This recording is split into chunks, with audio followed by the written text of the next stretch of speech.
Hi, in this video, I'm excited to introduce you to the features of Trifecta, our all-new polyrhythmic, polymetric, polycyclic, generative performance sequencer, arpeggiator, multi-timbral output powerhouse. It's a very creative device that can be used in a multitude of ways. To install Trifecta, open the zip that's downloaded and drag the .amxd file to your user library, presets, MIDI effects, Max MIDI effect subfolder. I've already got mine added to my generative custom collection here, and if I search for it, there we go. Now Trifecta, being a MIDI effect, processes MIDI before an instrument translates that MIDI into sound and therefore must be placed prior to instruments on any MIDI track in your set.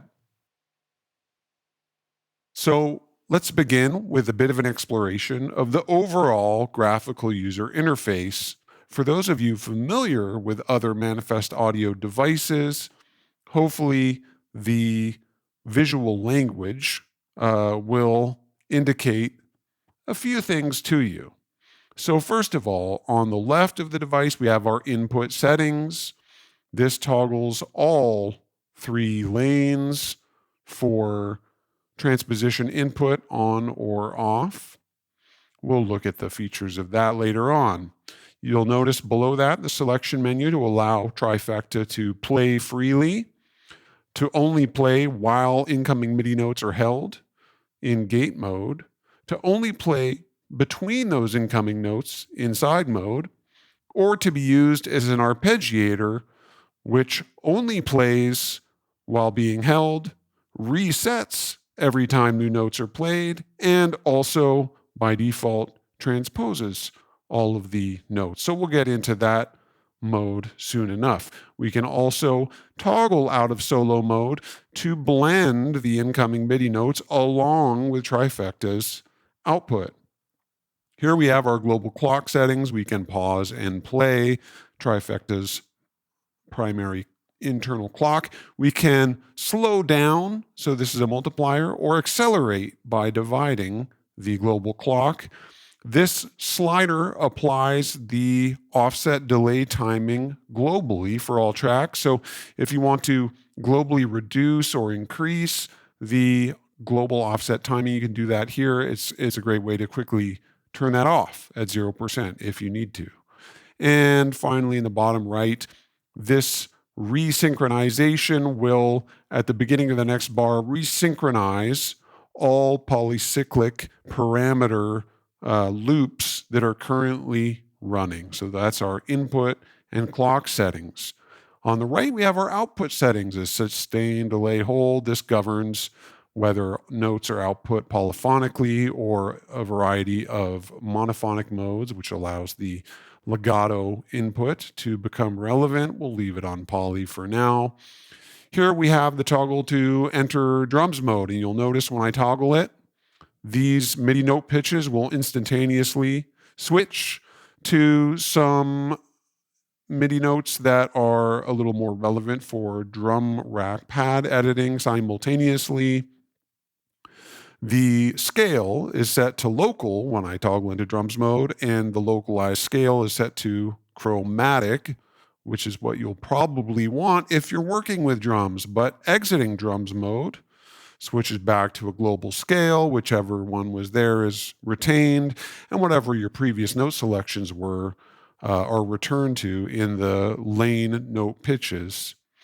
So we'll get into those momentarily. Here we have our global key and scale, which we can also change up here in Live 12 or higher. And you'll notice as I change the key and scale here, that change is reflected. In Trifecta, we have a octave transposition and our semitone transposition, both of which will remain conformed to the selected key and scale. And finally, we have a global output delay. So we select a base rate for that delay and then a multiplier. Time 0, there will be no delay. That multiplier then gets divided. So 0 divided by 1 is still 0. But if I do 6 divided by 2, that's going to be a 3/16th note delay plus an optional millisecond delay, which can be added even when this is at 0. So a very flexible output delay timing. And we can hide and show our note output viewer here. Okay, so that's the output settings in a nutshell. Along the top, we have our global settings. So before we get into that, perhaps it makes sense to discuss what we're looking at central to the device here. So we have 3 MIDI strands, and they're called strands because they can be woven together in a variety of ways. And so each strand can be toggled off and on, sent to the track's MIDI output or one of up to 64 relay destinations via the included X relay utility included with Utility Boost. We can transpose with incoming MIDI a specific strand, right? So I mentioned here this enables transposition for all 3, but we can say, hey, only let strand 2 be transposed with incoming MIDI, for example. Now, each strand is comprised of 2 MIDI pitches, which, with the default edit mode of choice, allows us to determine the probability that we will play either the higher top setting at higher values or down here minimized, the lower setting, or somewhere in between. So it's a probabilistic choice between whichever pitches we specify here, and we can enable these for MIDI learning input. So if I enable L1 and I make sure that we have track 2 MIDI armed, and then I play a note via my push, then we see that change here in real time. And we can use that performatively to change either one or the other, right? You can't change them both at the same time because then they would both be the same note, but one at a time per strand in most cases. And so this allows you to performatively adapt your note choices, which can yield some really fascinating results.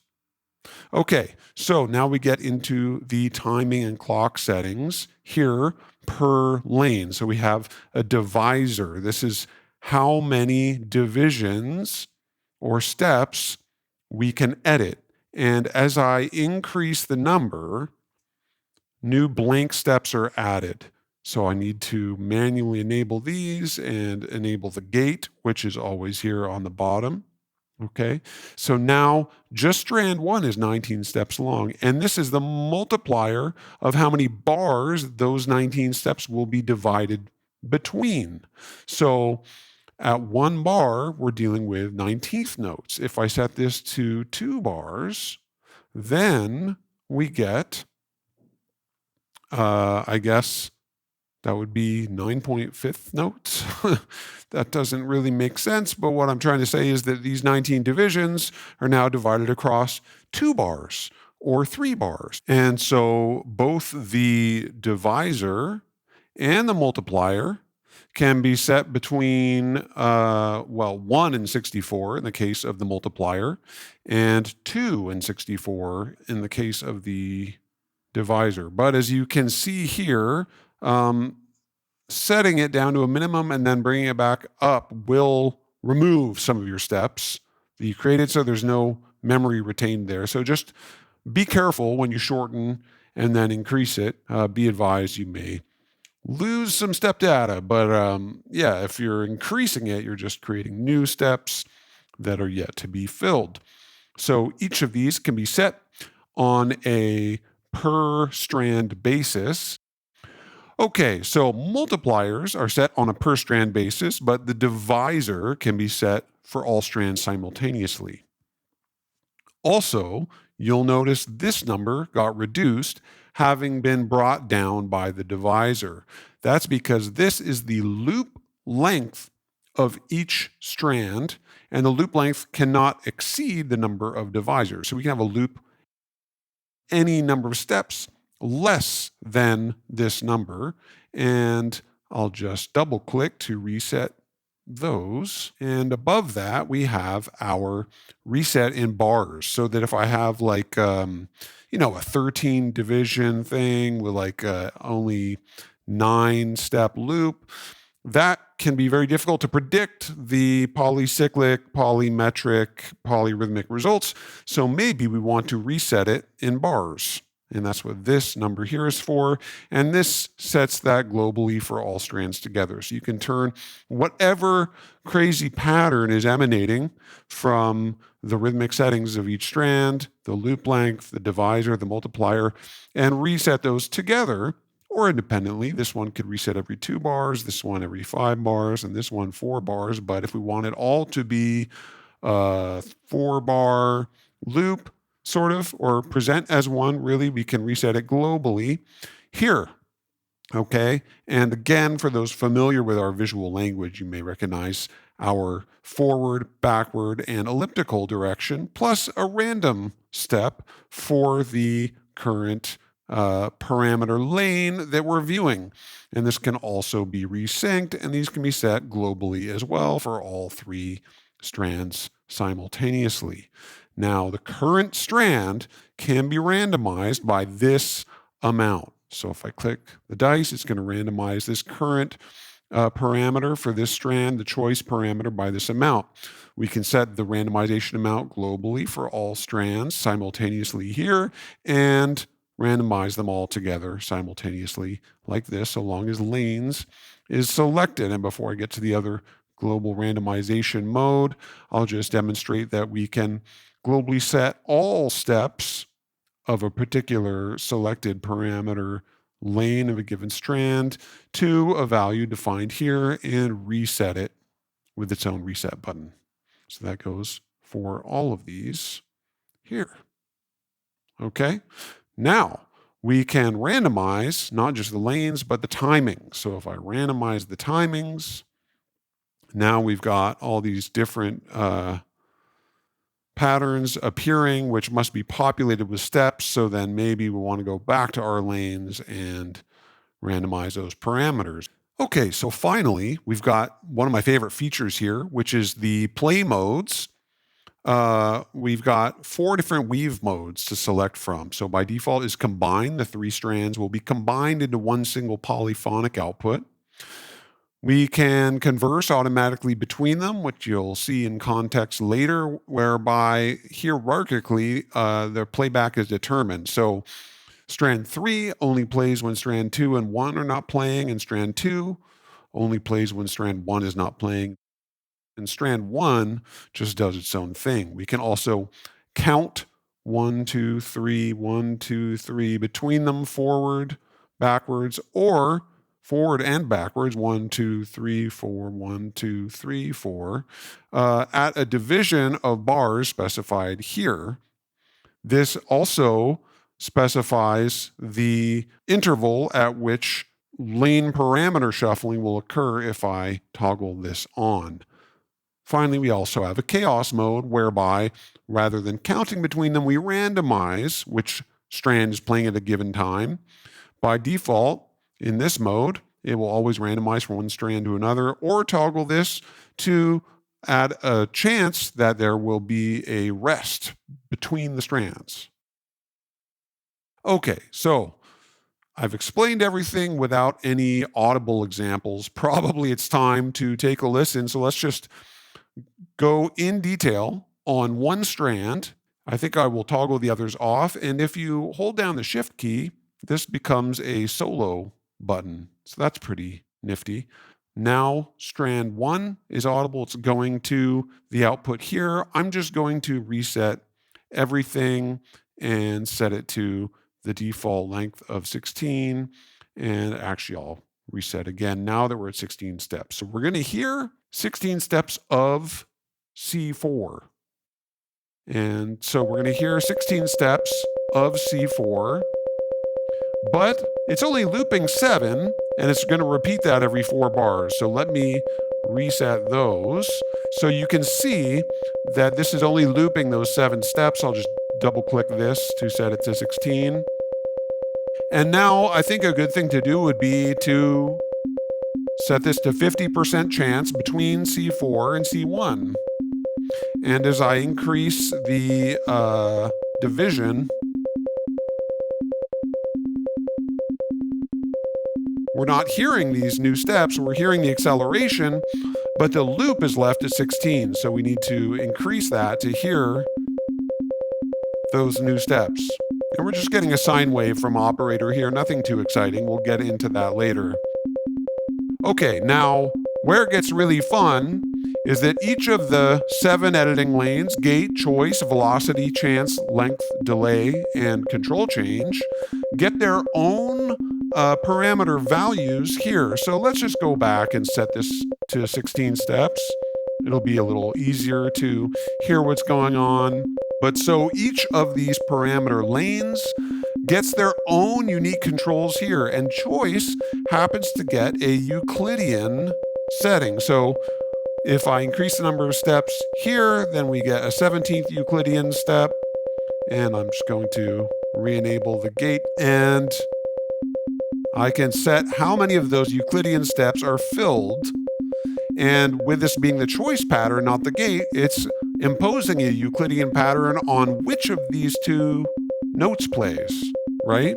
Okay, and with the gate enabled for all of them, they all play.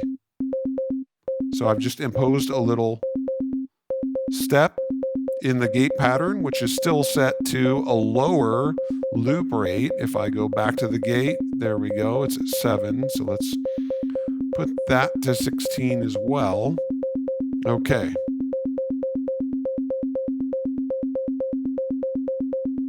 Nice. And so now if I set this top one to listen to MIDI input,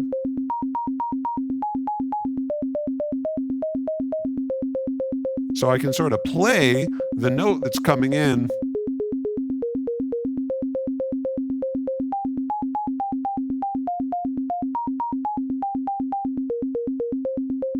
So you can create these really dynamic, performative, melodic patterns in such a way, whether you go crazy with the, polyrhythms and all that is your call now. I can also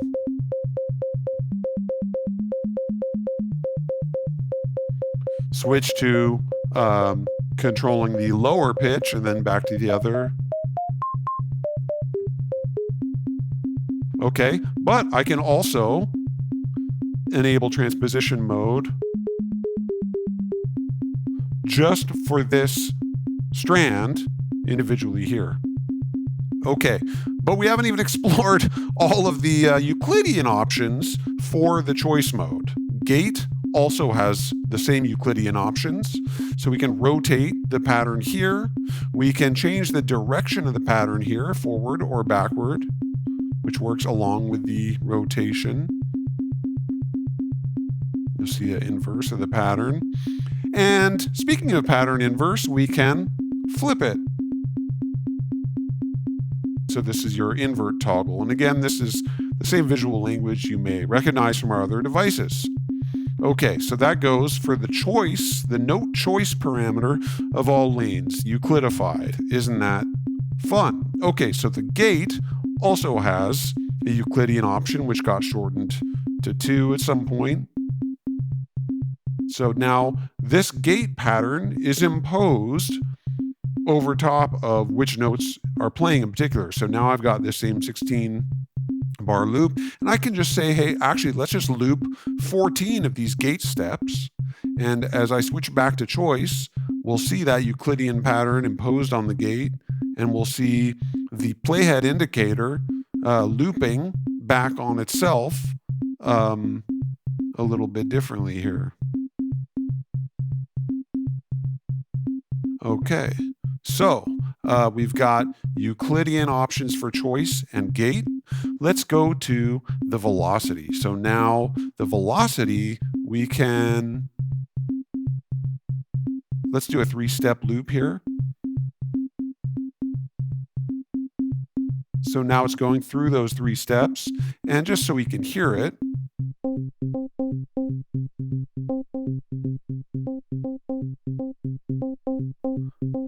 I've got the velocity affecting the modulator B level in operator so we can really hear it. And now what we have here is simply a floor and a ceiling. So I can say, hey, narrow these to a higher range. It's pushing all those values up, or move the ceiling down. So now the maximum is 54 rather than 127. Okay, so that's the velocity settings. And we can, of course, with the Learn Enabled, play a MIDI pattern in. With Learn Disabled, we can automate or modulate the note parameters. And of course, the indicator shows which of the two notes is playing there. Okay, chance. This is the probability that any of these will ever play.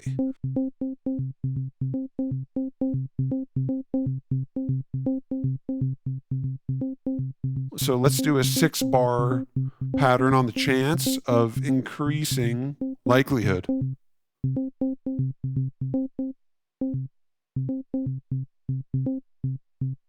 Earlier in the cycle, they're less likely to play. And again, we can set a ceiling and raise the floor. So maybe I don't want the minimum to be 0%. Maybe the minimum is a 25% of playing. Maybe I don't ever want it to be 100%. I can type in 90% as my maximum chance for that lane. I could also randomize those values here. Heard you like a little chance in your chance. So let's go now to the length. If you wanted a note tie, okay, you can impose it there. So let's go back here and impose some glide and make sure it's set to one voice. So now we've got a tie there. We can also randomize. Let's go 100% randomization. And again, we could set the ceiling to never be longer than the note division. So at 100%, the maximum value will never be longer than a single, in this case, 16th division of the bar. We can also raise the floor so it's never lower than 10%. And as a matter of fact, we can invert these to reverse their behavior. So now the previously longer steps are shorter, and vice versa. So the delay allows us to impose some swing timing by this amount, and we can control that again globally here. So there's no swing. And in swing mode, only every second note will actually have this offset delay amount applied. Again, it's multiplied by this amount. If I set it to 100%, it's going to be very swung, and we can reduce it down here. Now, I can add other swings, completely different swing times to these other lanes, but if I want to copy this swing pattern, this per step offset delay pattern to the others, I can click this C button, and you'll see they've both received that pattern now. Pretty cool, I think. Now, if I want to go completely crazy, I can toggle from swing to slop mode. And slop mode means that all of the steps are now being delayed by this pattern here, not just the interstitial ones that provide the swing timing. So we've got a very sloppy sounding pattern. Difficult to hear now without any other context behind it, but there we go. And finally, we have a control change pattern. So we can set the control change number here. We can toggle whether or not it's outputting control change values, and we can set the MIDI channel here. But that's a little more advanced. Okay, so now that I've got this pattern here, it's probably good to quickly show the difference between the lane reset, which resets all the lane values, or the global reset. So if I change the multiplier and reset settings, the reset only resets the parameters. If I do the global reset, it's going to reset all the parameters, and it's going to set all the timings back to a multiplier of 1, a reset of 0, and the maximum loop length the divisor will allow. So at a division of 21, we got a loop length of 21. But let's go back to a 16 division, and let's go ahead and get our little Euclidean pattern going here. Back to the gate. We can now get everything reset except for, again, the division. So if I have an odd division of 18 and I hit this global clear, it's going to set everything except that division of 18 to their default, which in the case of the parameter lane loop length happens to be the maximum of whatever the division is, not an arbitrary 16, even though that's the starting point. Okay, so getting a little lost in the weeds of the technicalities here, I think it's time to play around with something a little more fun. Let's go ahead and Euclidify the gate pattern here. And so it's important to note the gate is always available as a reference down here. We can turn them on by dragging up or off by dragging down. But if we want to access the Euclidean parameters of the gate control, then we need to select the gate lane, and that's where they appear, the fills, the offset, the direction, and the inversion controls. Okay, so yeah, let me go back to our combine mode, and nice. Let's go to the choice and make sure those are bouncing around, and we have some chants, right, that had been reset. Okay, right, we're saying some sort of cycle like that, which we're going to set to 6. And the velocity here, it's going to be that little 3 cycle loop. Okay, now adding this second lane, it's getting merged, it's getting combined. And so now it's not so interesting. Let's go and start editing the choices for that lane. We're getting some nice chords happening here. Okay. Okay, and now again, we're getting some interplay between these 3 different channels. I think it might be good to get a little more interesting with the gate situation here. And I'm going to leave this bottom one mostly playing because I want to show you the converse mode, in which, again, the bottom one, strand 3, only plays when strand 2 and strand 1 are muted. So actually, let me fill these even less. Okay, so let's go and converse them. Okay, and if I want a reference for which ones are playing, we can open the viewer, and they are coded with the same colors as the others. I'm going to move this up an octave just to differentiate it further. And again,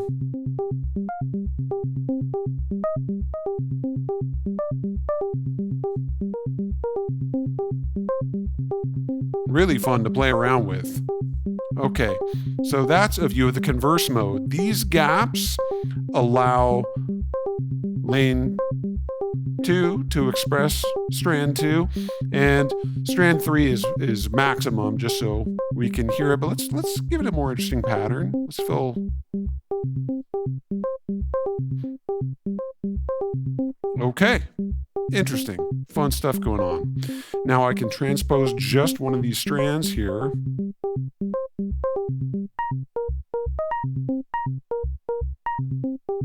While also listening. Let's disable that. So the top and bottom strands are left on their default settings. And, we can map an LFO to one of these as well. It gets really crazy really quick. But I kind of like this pattern, and let's go ahead and hear what it sounds like double time or way accelerated. That's a little crazy. Okay, let's look at some other use cases here. So I'll go to these drums. I think it's about time we get some drums going on here. And I want to flip it to drums mode. And let's focus on one of these at a time. And yeah, let's try to do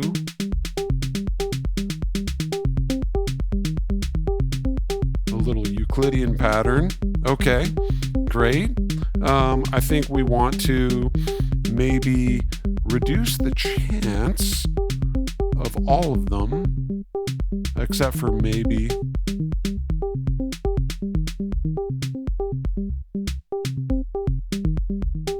okay, really interesting pattern. We could also, of course, just gate everything out except for our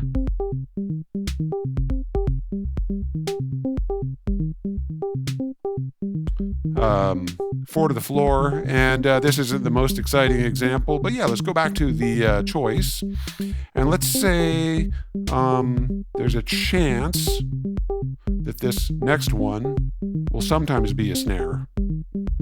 Okay, we need to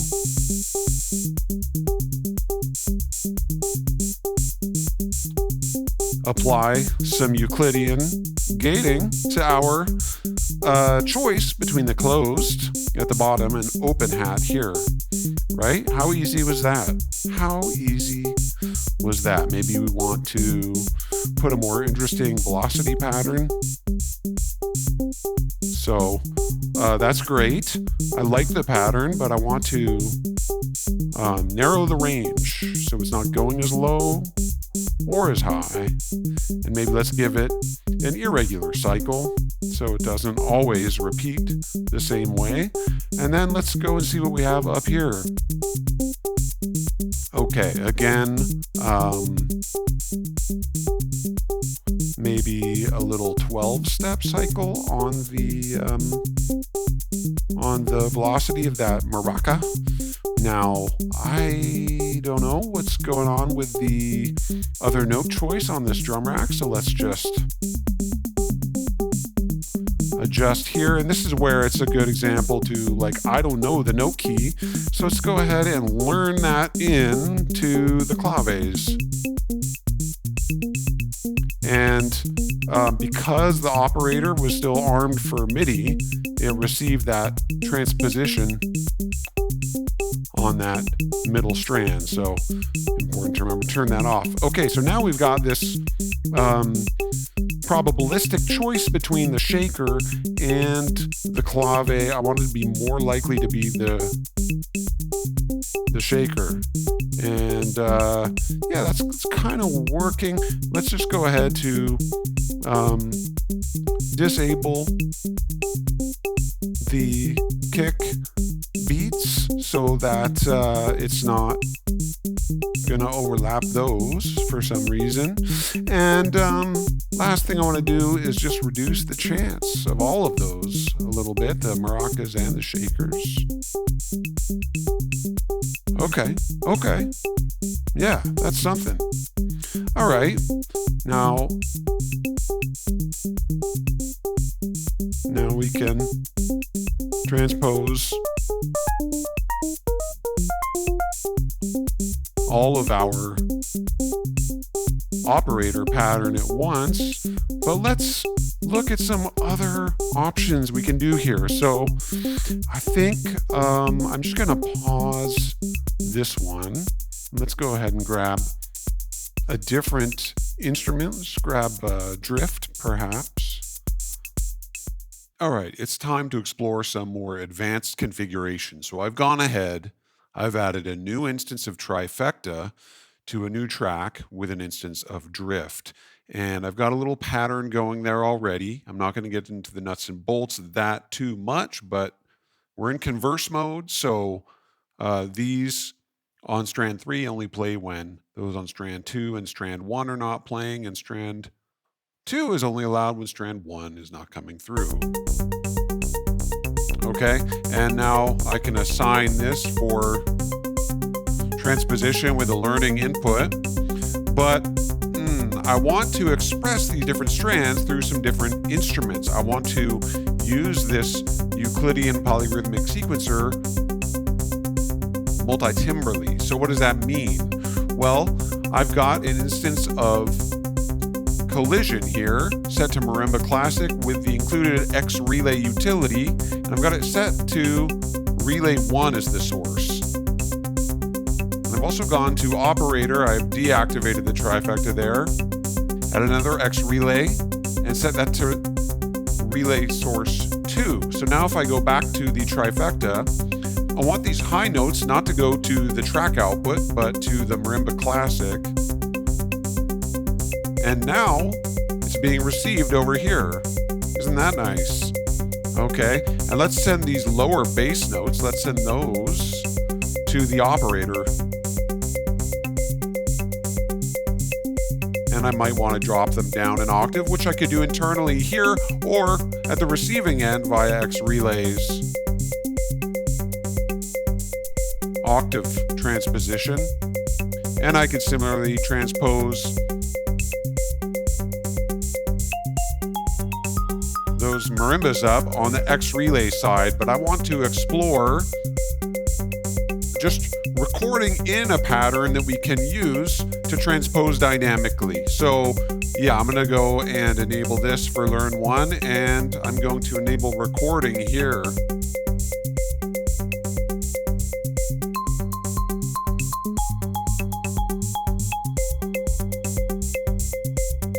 Didn't like that last note, but I'll fix it later.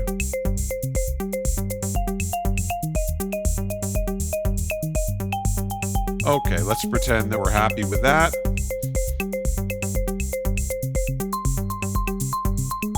And because these notes that I've recorded in via my push are only setting the transposition value of that note, it doesn't matter when they're playing because these are not being rhythmically expressed. However, if I wanted to use them in gate mode or something, I might want to play around with doing that a little differently. Okay, so we can also dynamically transpose the bottom note choice of strand 1 using, for example, an LFO. So I'll go ahead and grab LFO X Pro here, and I'm going to go ahead and draw an LFO shape. And yeah, that looks workable. Maybe a little faster. And I'm going to go ahead and map that to this. And I noticed that we're not really hearing those lower ones at all. So let's just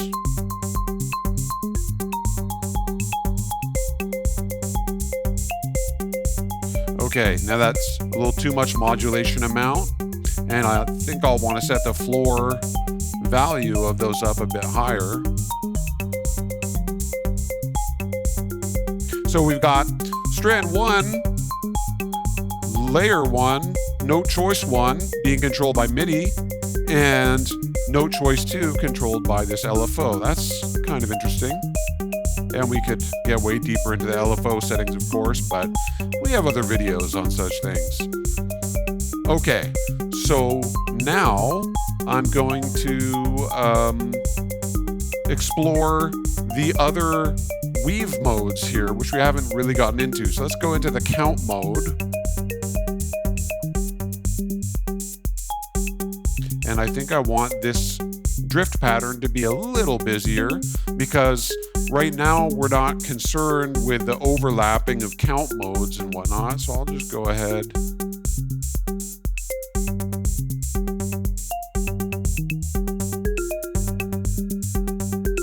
bring all those to a full gate setting and then just reduce their chances a bit.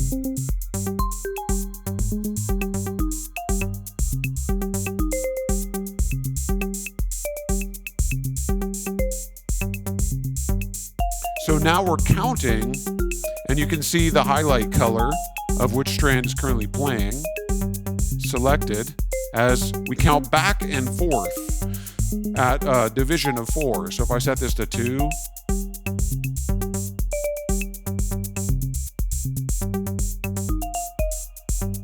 now it's every half bar going through them, and you can explore any odd interval to count between, because I don't like to discriminate between what some people might consider musically useful rhythmic values.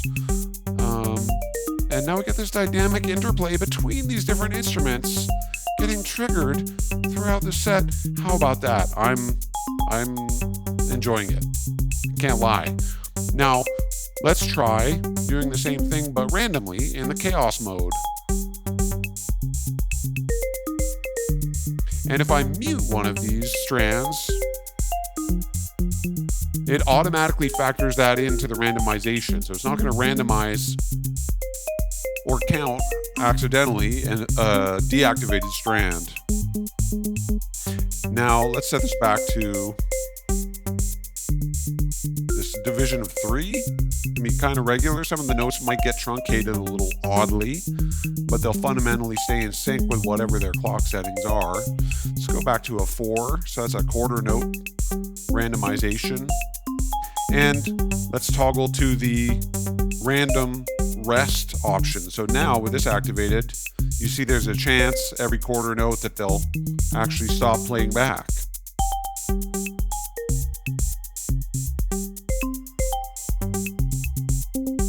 Okay, and this is still transposing those 2 strand 1 notes by these variations. Okay, so to look at the last few options here, I would need to disable this clip, and I think I'll set these back to Converse mode. Okay, and I think to allow those bass notes through more often, I'm going to just reduce the chance of the top 2 lanes a little better. And just so this note is changing a little more, I think I'll go ahead and map the modulator to that in the opposite direction. And we can't map it because it's in learn mode, so I have to exit learn mode first, and there we go.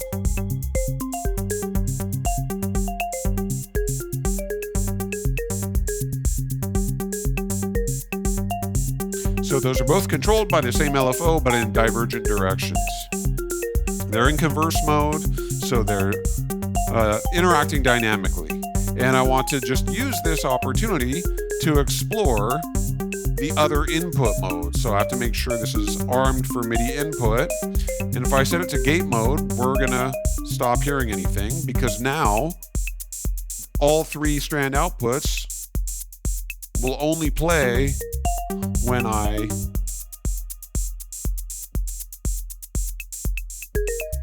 play a note on my MIDI keyboard. Now transposition is turned off, so the holding of the note is only allowing them through. It's not manipulating them in any other way. It's not resetting the clock. It's just gating them through.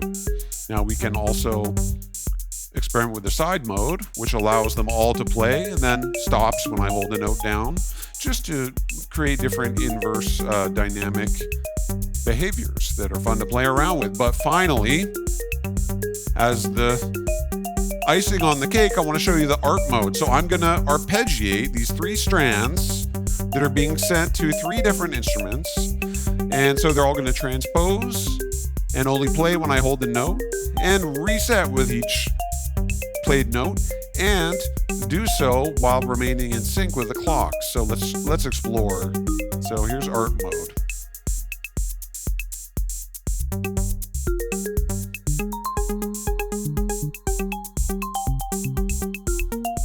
Now, because it's probabilistic, we're not getting an identical ARP pattern every time, but as I trigger different notes,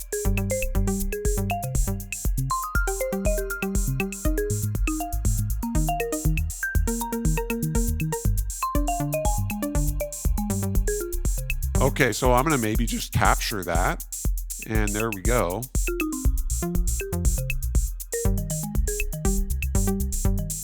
And while it's playing that sequence of notes that I captured, I think I will reset all the chances and try to do this with a little more repetitive and predictable gate pattern.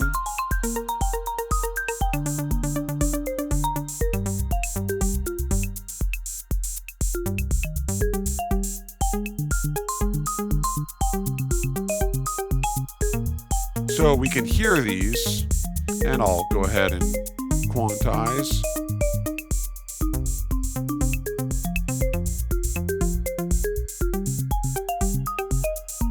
So we've got a multi-timbral, multi-instrumental arpeggiation sequence going on here, and I'll just add a couple more notes in to make it a more typical pattern length.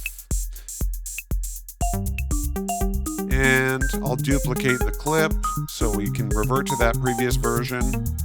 And let's just shorten all of these.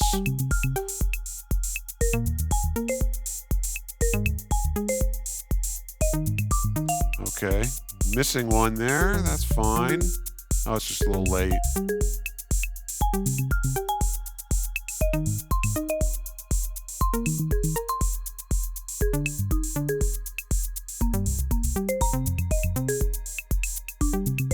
And I think maybe at the turnaround at the end there, we'll go and hold those down. Okay, I'm getting a little lost in the creative possibilities here, as I hope all of you will too. This has been a very deep dive into a surprisingly deep and powerful new tool, a Euclidean, polyrhythmic, polymetric, multi-parameter, multi-timbral sequencer, arpeggiator, generative, creative tool that I hope you're going to have a lot of fun with. For more information on Trifecta and all our devices, don't forget to hit like and subscribe, and visit our website, manifest.audio, to purchase Trifecta and explore our full range of dynamic Max for Live and Live Rack devices.